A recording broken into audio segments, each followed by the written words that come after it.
Friends, आप लोग का एक और नई वीडियो में उम्मीद करते हैं आप सभी लोग काफ़ी अच्छे होंगे। तो भाई यार, अभी जो वीडियो हम लोग देखने वाले हैं खेसारी लाल यादव जी का वीडियो है। एंड जैसा कि यार वीडियो जो था वो आप लोगों को पता है कि काफ़ी दिनों से कंट्रोवर्सी चल रही थी काजल राघवानी और खेसारी लाल यादव जी के बीच में। खेसारी लाल यादव जी के बीच में क्या, काजल राघवानी जी ही अपनी कुछ चीज़ें शेयर कर रही थी। तो फिलहाल उनका एक एक्सक्लूसिव इंटरव्यू आया है जिसमें खेसारी लाल यादव जी कहीं इन सब टॉपिक्स के बारे में बात किए हुए हैं। तो हम लोग थोड़ा सा देखेंगे क्या है कुछ नहीं है, क्या है क्या नहीं है। बाकी सारा राय सारी चीज़ें तो आप ही लोग के ऊपर है कि क्या सही है क्या नहीं है। हम लोग बस ये देखना चाह रहे हैं कि खेसारी यादव जी क्या कुछ बोल रहे हैं इस मुद्दे के बारे में। तो वीडियो का जो टाइटल है वो कुछ इसी तरीके से, खेसारी यादव इंटरव्यू, काजल राघवानी से चक्कर, लड़कियों के एमएस पर खेसारी ने बोल ही दिया सच। देखते हैं किस तरीके का भाई वीडियो होने वाला है। तो आप लोग से रिक्वेस्ट है कि वीडियो में लास्ट दूर से बने रहिएगा। तो फ्रेंड्स, मेरा नाम है राजीव, मेरा नाम है शिल्पा और आप देख रहे हैं हमारा चैनल रिएक्शन बाय राजीव।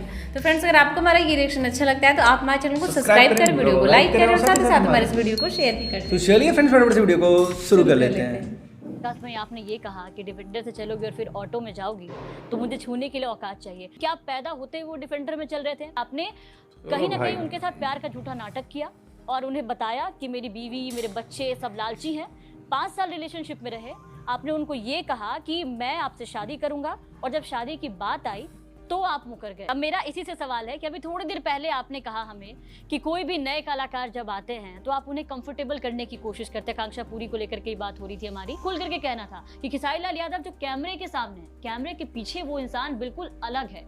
वो अपने रूम में उनको पता नहीं चला कि स्पाई कैमरा लगाता है। उन्होंने यहाँ तक कहा है, देखिए लड़कियों के वीडियोस बनाते हैं। नहीं आपने नहीं। अक्षरा का नाम लिया आपने, अक्षरा ने कई तरह के आरोप लगाए आप पर कि मुझे शर्म और घिन आती है उस इंसान से जिस इंसान के घर में बेटी है और उसके बाद वो बाहर ऐसा काम करता है तो वो इंसान घिन के लायक है। दिलजीत दोसांझ को लेकर के आपने एक वीडियो शेयर किया, मतलब यहाँ भी आपने विवाद नहीं छोड़ा। अब बता दूं, इल्यूमिनाती सिलुमिनाती छोड़ के हाई देखा। नमस्कार, बिहार तक देख रहे हैं आप। तो भाई ये सारे आरोप है, अब देखो क्या होता है। हमारे साथ न्यूज रूम में मौजूद है खेसारी लाल यादव, भोजपुरी के जाने माने चेहरे, सुपरस्टार, आप सबके चहेते।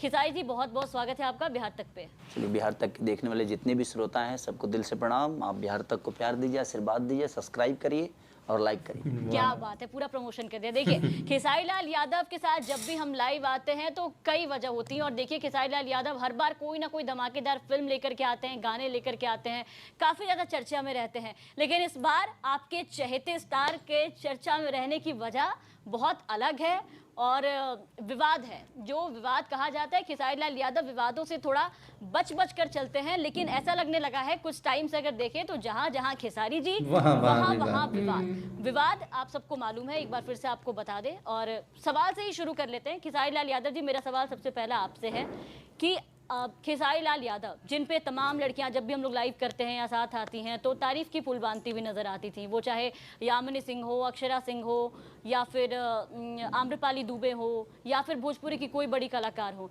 काजल राघवानी जी के साथ भी कई बार आपने कई सुपरहिट फिल्में दी हैं, लेकिन ऐसा क्या हुआ कि इस तरीके के आरोप लगाने लगी काजल राघवानी? कई तरह के और बेहद गंभीर आरोप लगे हैं। क्या कहेंगे सबसे पहले तो उन आरोपों? देखिए, सबसे पहले तो जिनके बातों में कोई बात नहीं, उस पर बात करने बात का बर्बादी है। लेकिन विषय ये है कि जिसको जो समझ में आता है। पहले हम गांव में हमारी छत से जब फ्लाइट गुजरती थी ना तो हम ईंट उठाकर उस फ्लाइट को मारना चाहते थे कि वो फ्लाइट हमारे मारने से गिर जाएगी।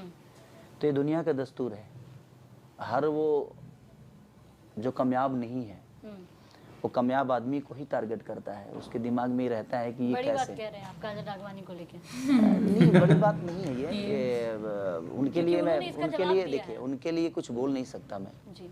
क्योंकि अगर उन्होंने मेरे बारे में कुछ बोला है और मैं उनके बारे में बोलूँ तो शायद मुझ में और उनमें ज़्यादा अंतर नहीं रह जाएगा। वो किसी की बेटी हैं, वो किसी की बहू बनेंगी, किसी की पत्नी बनेंगी, किसी की माँ बनेंगी। तो मैं भी एक माँ का बेटा हूँ, मेरी भी बीवी है, मेरे भी बच्चे हैं। तो मुझे कोई शौक नहीं है और ना ही मेरा ऐसा है कि मैं किसी के लिए कुछ गलत शब्द का इस्तेमाल करूं। वो सम्मानित ही हैं, आजीवन रहेंगी। और जितने भी लोग मेरे बारे में गलत बोले हैं वो क्यों बोले हैं ये भी मुझे पता है और ये मुझे मार्केट को भी पता है कि क्यों बोले हैं। क्या रीज़न है?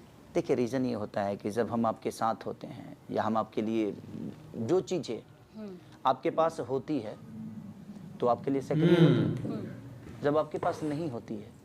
तो कुछ लोगों को तो जिनके साथ में नहीं हूँ उसके लिए वजह से प्रॉब्लम है, नहीं तो क्या लेना देना है। आप अपने जीवन में काम कर रहे हो, मैं अपने जीवन में जहाँ हूँ तहाँ बिजी हूँ। सब आदमी तो अपने बिजी है, किसी के बारे में बोलने का कोई रीज़न बनता ही नहीं है। और बोलने का रीज़न सबको पता है जी क्यों किसी के बारे में बोलता है। देखिए काजल राघवानी जी के ये आरोप हैं, जब एक पॉडकास्ट में आपने ये कहा कि डिफेंडर से चलोगी और फिर ऑटो में जाओगी तो मुझे छूने के लिए औकात चाहिए। इसके बाद वो सामने आई और बाकायदा इस बयान को, आपके इस बयान को उन्होंने कोट किया है और कोट करके कहा है कि उनसे ज़रा पूछिएगा कि क्या पैदा होते वो डिफेंडर में चल रहे थे। पहला सवाल तो ये। दूसरा आरोप उन्होंने बहुत गंभीर आरोप लगाए, क्योंकि जब भी हम लोग आपसे मिले हैं या फिर कई बार ऐसे जब भी आपने प्रेस कॉन्फ्रेंस किया है या फिल्म प्रमोशन में भी आपने अपनी पत्नी का जिक्र ज़रूर किया है और कहा है कि आप अपनी पत्नी से बहुत प्यार करते हैं, क्योंकि उनके साथ आपने संघर्ष किया है। लिट्टी चोखा से आप यहाँ तक पहुँचे हैं। अपने बच्चे को लेकर के आपने कई बातें कही, लेकिन काजल राघवानी ने आप पे गंभीर आरोप लगाते हुए कहा कि आपने कहीं ना कहीं उनके साथ प्यार का झूठा नाटक किया और उन्हें बताया कि मेरी बीवी, मेरे बच्चे सब लालची हैं। 5 साल रिलेशनशिप में रहे, आपने उनको ये कहा कि मैं आपसे शादी करूंगा और जब शादी की बात आई तो आप मुकर गए। ये आरोप काजल राघवानी की तरफ से लगाए गए हैं। कितनी सच्चाई है इस आरोप में? क्या कोई रिलेशनशिप था आपका? देखिए मुझे लगता है कि जो भी था बहुत खूबसूरत था, और जहाँ तक रही 5 साल के संबंध के बारे में, तो 5 साल तक तो कोई किसी को धोखा नहीं देता है। दूसरी की 5 साल ठीक है, अगर मान के थोड़ी देर के लिए खेसारी लाल गलत है। मैं 2000 मेरी 6 में शादी हुई थी, आज मेरे शादी को 18 साल हो गए जी। और 18 साल में मेरे 2 बच्चे भी हैं और मैं कितना बेहतर पिता हूँ ये मेरे बच्चों को पता है, मैं कितना बेहतर पति हूँ मेरे पत्नी को पता है, मैं कितना बेहतर बेटा हूँ ये मेरे मम्मी पापा से ज़्यादा कोई मुझे नहीं जानता है जी। और आप भी इंडस्ट्री को देखती है तो आपको भी पता है कि कौन अपने परिवार को लेकर कितना सक्रिय है, कैसे क्या है, सबको पता है। ऐसा नहीं है कि किसी को पता नहीं है। जहाँ तक रहा सवाल कि धोखा हमने दिया है, तो ऐसा थोड़ी है कि मेरे बाद उनका रिलेशन नहीं हुआ। मेरे बाद तो बहुत सारे लोगों के साथ, मेरे से पहले भी उनका रिलेशन था, मेरे बाद भी था। तो अब किसको किसने धोखा दिया, अभी किसको बताएगा? आपने माना कि आप रिलेशनशिप में थे, कहीं ना कहीं आप अपनी पत्नी से बहुत प्यार करते हैं, वो आपके लिए देखा है हमने फोटो वीडियो। जब ये बातें चल रही हैं, इस तरह के आरोप चल रहे हैं, उनका क्या रिएक्शन है? सबसे पहले तो मैं ये जानना चाहूँगी, क्योंकि एक औरत है और जब एक औरत को लेकर किस तरीके की बातें कहती हैं, कैसा लगता है उन्हें? क्योंकि अक्षरा सिंह को लेकर के भी काजल राघवानी ने कई आरोप लगाए। कहीं ना कहीं फैमिली तोड़ने वाली ही बातें हुई है कि फैमिली डिस्टर्ब हो, बट मेरी फैमिली इतनी बेवकूफ़ नहीं है। मेरी पत्नी बेवकूफ़ है और ना ही मेरे बच्चे बेवकूफ़ हैं कि ये पगडंडा को लोग नहीं जानते हैं। वो लोग समझदार हैं, क्योंकि इतने दिन से 18 साल से मेरे जीवन में हैं, एक सुरक्षित महिला की तरह एक घर को संभाल के चल रही हैं। तो उनको ये बात तो पता होगी कि हाँ हमारा पति इस जगह पे है, तो उसके पीछे बहुत सारी चीज़ें होगी, क्योंकि इतना नाम है। तो ये बताइए कि लालू प्रसाद यादव जी को लोग कंट्रोल किए हैं, वो ये करते हैं, वो करते हैं, ऐसे हैं वैसे हैं, लेकिन ऐसी बातें नहीं लगी लालू प्रसाद यादव। देखिए वो पॉलिटिकल है तो उन पे जो इंजाम लगेंगे वो समाज के लेकर लगेंगे। हम एक्टर हैं तो हमारे जो लगेंगे वो या तो मनोरंजन को लेकर लगेंगे या किसी लड़की को लेकर भी बात, क्योंकि हमारे साथ लड़कियां काम करती हैं। तो हम जहाँ काम करते हैं, जिसके साथ काम करते हैं, तो हमारा ट्रोलिंग जो होगा उसी विषय पे होगा। तो हमारा ट्रोल, ये बात तो बिल्कुल क्लियर बोले, और राजनीतिक ट्रोल अलग हो गई। तो कहीं ना कहीं क्या मोदी जी को परेशान लोग नहीं करते हैं, अखिलेश यादव को नहीं करते हैं, योगी जी को नहीं करते, सबको कहीं ना कहीं। क्या कहेंगे जो उन्होंने शादी की बात कही है कि आपने उनको शादी का कमिटमेंट किया था, आपने बकायदा कहा था कि मैं शादी करूंगा, रिलेशनशिप की बात तो आपने एक्सेप्ट कर ली 5 साल, लेकिन शादी को लेकर के आप क्या कहेंगे?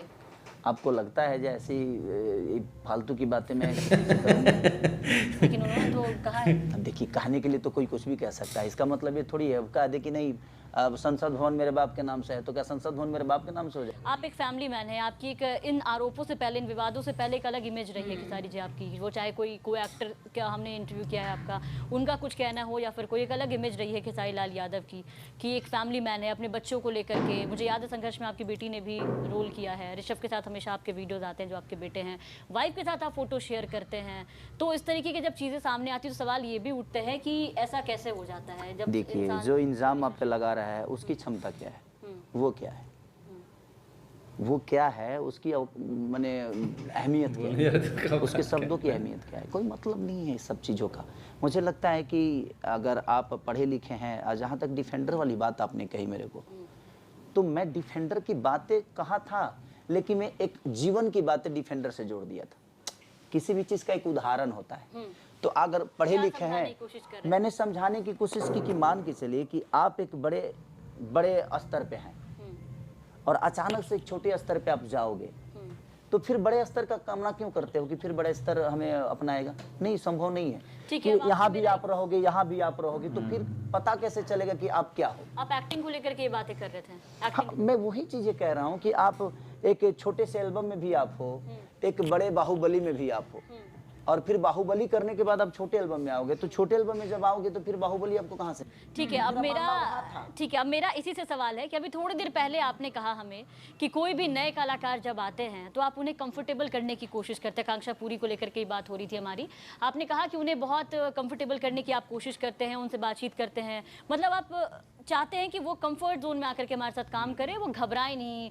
तो अगर एक एक्टर ऐसा कर सकता है कि एक न्यू कमर को मौका देता है, कितना बड़ा सुपरस्टार, तो अगर वही कोई लड़की सुपरस्टार है, वो जब एक्ट्रेस इतनी बड़ी है, तो वो अगर छोटे कलाकार के साथ काम करती है तो फिर वापस काम करने में क्या बुराई है?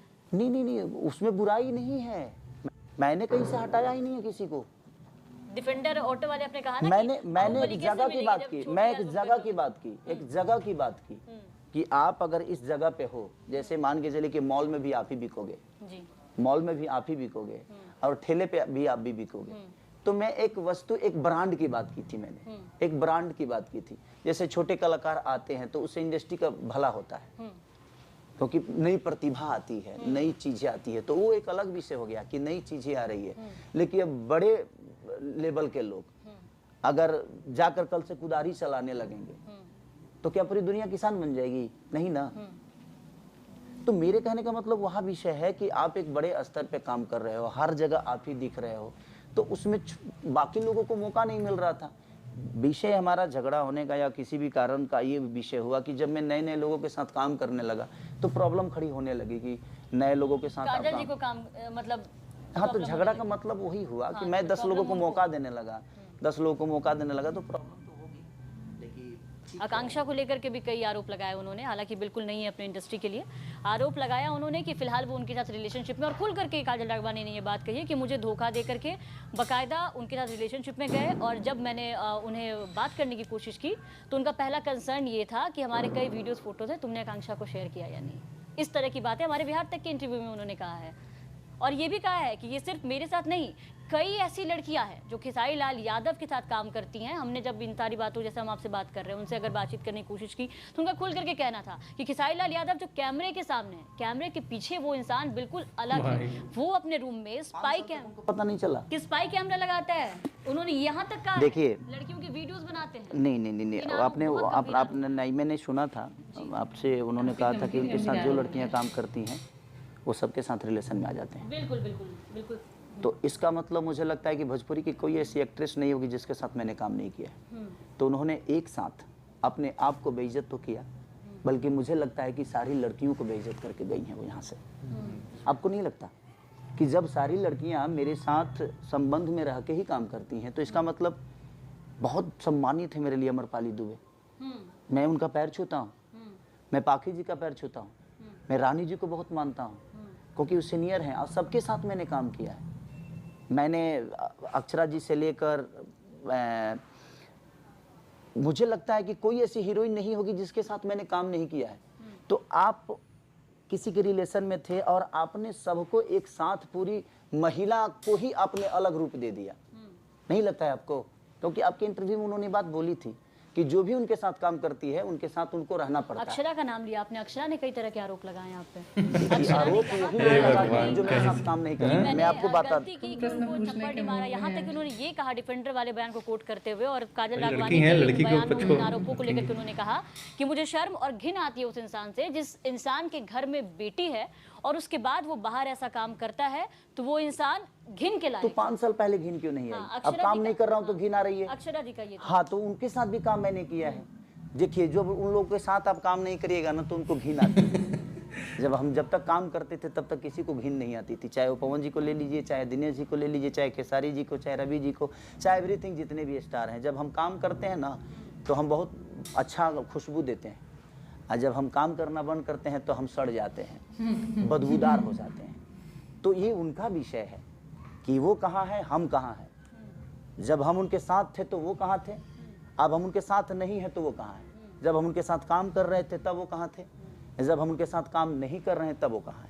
तो विषय वो है, और उस बातों पे बात करने का कोई बात बनता नहीं है। मुझे लगता है कि ऐसे लोग जब पागल हो जाते हैं ना तो पागल कुछ भी बोलता है, और पागलों की बात का जवाब नहीं देते हम, कोई मतलब ही नहीं बनता है। तो मेरा सवाल ये था कि अक्षरा जी ने तक यहाँ तक कहा और दोनों ने ही कि आपने उनको निकलवाया है काम से, करियर को लेकर के जो आपने उनको कहा था कि बाकी का करियर कौन बताया, जरा उनसे पूछिएगा ये बात। उन्होंने कहा है कि जरा उनसे इसका जवाब मांगिए, उनसे जरा इनसे जवाब मांगिए कि क्या मेरा करियर बना है, या पवन सिंह की वजह से या किसी के। काजल राघवानी का भी ये कहना है कि अब उन्हें हम लोगों ने काम से निकलवाया था। हाँ, और काजल राघवानी ने खुल करके कहा है और कहा है कि मैं उनके मुंह पे ये बात बोलूंगी कि इसका मतलब अभी तक उनके टैलेंट पे काम नहीं मिल रहा था, हमारे अप्रोच से मिल रहा था। इसका मतलब तो यही हुआ ना कि इसका मतलब आपके अंदर कोई टैलेंट नहीं था, वो कहती आपको मिला था हमारे अप्रोच से काम। पुरुष प्रधान इंडस्ट्री है तो हर जगह है, दबदबा बना रखा है इन लोगों ने। भोजपुरी में ही नहीं, भोजपुरी का ही बात नहीं है, आप पूरी दुनिया का इंडस्ट्री उठाकर देख लीजिए, कहाँ पुरुष प्रधान नहीं है। लेकिन इस तरीके से फिल्मों से निकलवाना तो फिल्म से नहीं। अच्छा ये बताइए, महिला प्रधान फिल्में लेकर के आ रही हैं, मेरे कहने का तो अरे तो ये बताइए हम, अच्छा बताइए हम हमारे निकलवाने और ना निकलवाने से उनके करियर पे असर कैसे पड़ सकता है। हाँ, ये तो अगर हम उनके करियर में हमारा कोई योगदान ही नहीं है तो हमारे निकलवाने से उनके करियर पर असर कहाँ से पड़ सकता है। किस बात की खुन्नस है, हमें समझ में नहीं आ रही है कि आपको खुन्नस किस बात की है। जब हमारे वजह से आपका करियर नहीं बना, हमारे वजह से आपका घर नहीं चला, हमारे वजह से आप कुछ नहीं थे, तो फिर ये खुन्नस किस बात की है, हमें समझ में नहीं आ रहा। तो खुन्नस नहीं होना चाहिए ना भाई। अगर आपको मेरे से कोई लेना देना और मेरे वजह से आपके जीवन में कुछ हुआ ही नहीं तो आपने तो मेरी बुराई यहाँ कर दी, लेकिन आपके जीवन में उस बीच में उन दोनों के जीवन में हमारा कोई योगदान नहीं था, चाहे वो पवन जी का हो, चाहे मेरा हो, चाहे दिनेश भैया का हो, चाहे किसी का भी हो। तो उनके जीवन में हमारा योगदान तो उन लोगों ने इतना नहीं बताया। आप देखिए, तारीफ करने के लिए अपनी तारीफ में कुछ भी कह गए। हमें देखिए, अगर हमें आपको बुरा बनाना है ना तो उसके लिए बहुत सारे शब्द हैं, हम कुछ भी कह जाएंगे, लेकिन हम कुछ भी नहीं कह सकते, क्योंकि हमारा एक गरिमा है, हमारा एक लिमिटेशन है, और हमारे पास हमें पता है कि सम्मान क्या होती है। जिसको पता ही नहीं है कि सम्मान क्या होती है वो तो कुछ भी बकेगा। तो आपको लगता है कि हमारे वजह से आपका करियर नहीं बना, तो फिर खुन्नस किस बात की है, फिर ये चिड़चिड़ापन क्यों है भाई। तो आपको तो बिल्कुल नहीं बोलना चाहिए कि भाई अगर आप कैपेबल हो। मैं कहाँ किसी को इल्जाम लगाने जा रहा हूँ कि इन्होंने हमारा करियर बर्बाद कर दिया, इन्होंने हमारा बर्बाद कर दिया, उन्होंने हमारा बर्बाद कर दिया। मैं तो किसी को नहीं बोल रहा हूँ। मैं कहाँ रवि जी को बोल रहा हूँ कि रवि जी ने मेरा करियर खा गया। मैं कहाँ पवन भैया को बोल रहा हूँ कि पवन भैया ने मेरा करियर खा गया। मैं कहाँ दिनेश भैया को बोल रहा हूँ कि दिनेश भैया ने मेरा करियर खा गया। मैं कहाँ मनोज भैया को बोल रहा हूँ। मैं भी तो एक एज ए एक्टर बोल सकता हूँ ना कि इन लोगों ने मेरा करियर चौपट कर दिया। नहीं, आपके अंदर बात होगी ना तो आप कहीं दुनिया के कोने में रहिए, आप अपने आप से कैपेबल हैं। आपको अगर काम आता है तो भाई ये वीडियो ऑलरेडी काफ़ी लंबी हो गई है, लगभग 17 मिनट हम लोग देख ली, 10 मिनट की वीडियो बची है। तो अगर आप लोग को पूरा वीडियो देखना होगा तो भाई कमेंट करना आप लोग कि इसका नेक्स्ट पार्ट लेके आओ, तो उसका नेक्स्ट पार्ट हम लोग लेकर आ जाएंगे। फिलहाल इस वीडियो की अगर बात किया जाए तो वीडियो में खेसारी लाल यादव जी बिल्कुल रॉ डिबेट हो रहा है। मतलब जैसा जैसा इल्ज़ाम लगा हुआ है उनका वो बिल्कुल एज इट इज़, और कहीं ना कहीं उसी तरीके से जिस अग्रेसिव वे में उन्होंने इल्ज़ाम लगाया है उसी वे में बिल्कुल उनसे क्वेश्चन पूछा जा रहा है, और उसी वे में कहीं ना कहीं जवाब भी खेसारी लाल यादव जी दे रहे हैं। और कौन सही है कौन गलत है भाई ये तो समझ नहीं आता, लेकिन बातों में कहीं कोई समझ के डिसीजन निकाल पाए। लेकिन जहाँ तक हम लोग को लगता है कि हम लोग को शिल्पा में नहीं, मैं अपनी बात बता रहा हूँ कि जहाँ तक मुझे लगता है कि जैसे खेसारी लाल यादव जी इतने अच्छे अच्छे काम करते हैं, विकलांगों को साइकिल देना, ये वो देना, तो मेरे हिसाब से जिस तरह से बोल भी रहे थे यार कि मैं कितना रिस्पेक्ट करता हूँ, पैर छूते हैं, क्या क्या करते हैं, मुझे नहीं लगता। लेकिन अब भाई कुछ भी हो सकता है, लेकिन मुझे ऐसा नहीं लगता। ये मेरा पर्सनल ओपिनियन है। शिल्पा बताएगी भाई वीडियो के बारे में। वीडियो में देखकर हमको बहुत ज़्यादा पता नहीं चल पा रहा था इधर बीच हो क्या आ रहा है। बस इतना समझ में आ रहा था कोई कंट्रोवर्सी चल रही है। तो अब पहले वीडियो से कंफर्म हुआ है। हाँ, इस वीडियो से कंफर्म हुआ कि ये कंट्रोवर्सी बहुत ज़्यादा बड़ी हो चुकी है, क्योंकि जिस तरीके के आरोप लगाए जा रहे हैं, लग रहा है कि अगर सामने सामने दोनों लोगों को बिठा के एक बार डिबेट करा दिया जाए, तब क्या पता मैटर सही क्लियर हो जाए। मैटर क्लियर और कुछ सही का पता चल लगे। बाकी आगे की वीडियो हम लोग देखेंगे, फिर बताएंगे क्या होता है वीडियो में, और ये लगता है कंट्रोवर्सी चलती रहेगी। आप लोगों को क्या सोचना है इस वीडियो के बारे में यार, कमेंट करके बताना। एंड हम लोग मिलेंगे इस तरीके से फिर किसी नई वीडियो में, तब तक के लिए जय हिंद, जय भारत, वंदे मातरम।